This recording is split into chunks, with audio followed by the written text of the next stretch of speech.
In today's math lesson, we're going to continue to multiply two binomials, but this time we're going to discuss special cases. Now, this is just shortcuts for these special cases.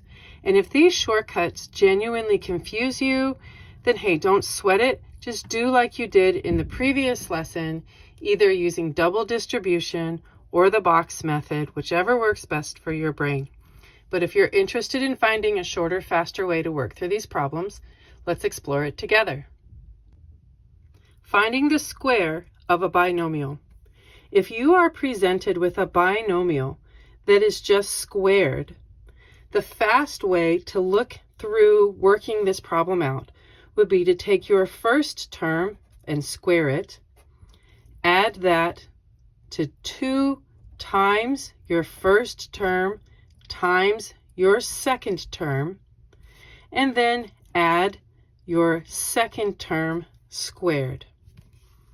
The only thing that would change is if this plus sign in the middle is a minus, it would be a minus here in the second term of your created polynomial.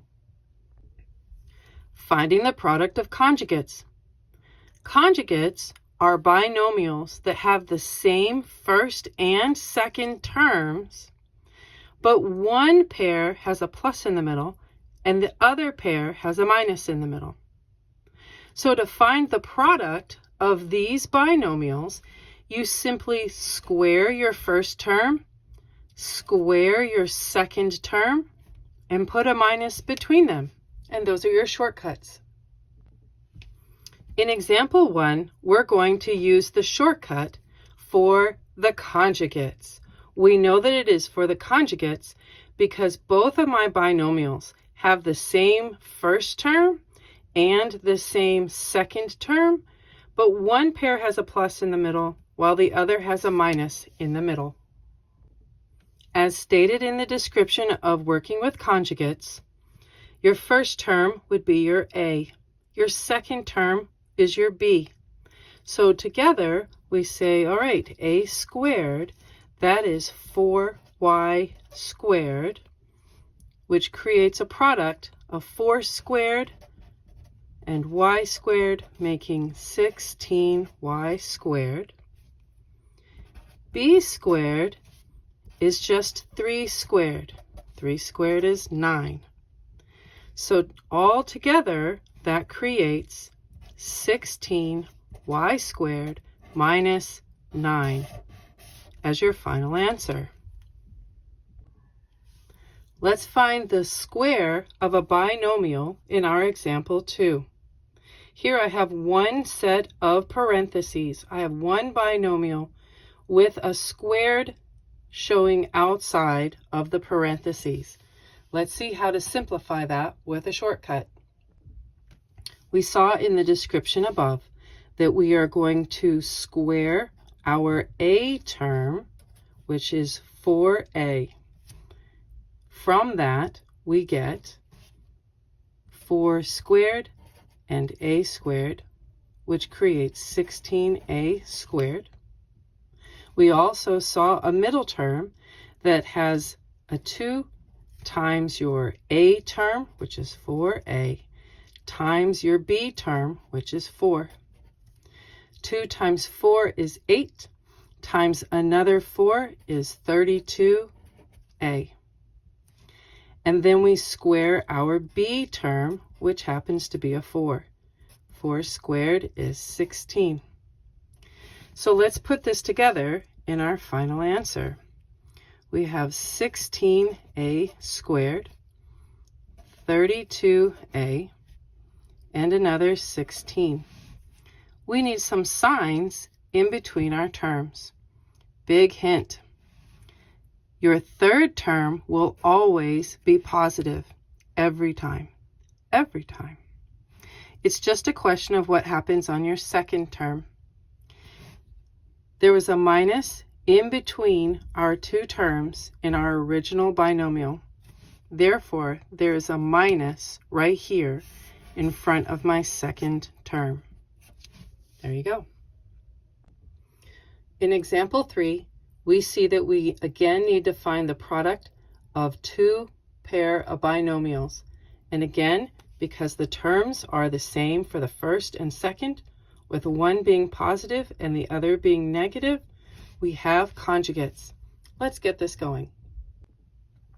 Our A term is 2w, and so when we square it, that becomes 2 squared times w squared, making 4w squared. My B term is also a 2, which I am also going to square, which makes 4. As a result, my final answer will be 4w squared minus 4. Yes, when working with conjugates, there is always a minus between your two terms in your final answer.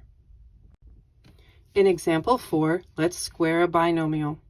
So we know that we need to take our first term of A, which happens to be the letter u, the variable u, and square it. That will just create a simple u squared. My second term will always be 2 times my first term, which is a u, times my second term, which happens to be a 2. 2 times u times 2 makes 4u. And finally, my third term will be b, which in this case is 2 squared. 2 squared is still 4. Putting them together as our final answer, we have u squared, we have 4u, I have 4. As stated in example 2, my third term will always have a plus. My second term will be dependent on what is in the parentheses for a sign. So since this sign is minus, right here on my second term, we will also have a minus. In our fifth and final example, we are again going to square a binomial. Let's work through this quickly together.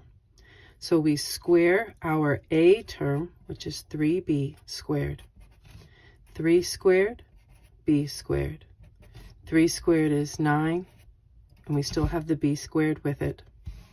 Again, we have 2 times my A term, which is 3b, times my b term, which is 1. 2 times 3 is 6, times 1 is still 6, with a b right there with it. My last term is 1 squared, which is still 1. So for my final answer, I have a 9b squared, I have a 6b, and I have a 1.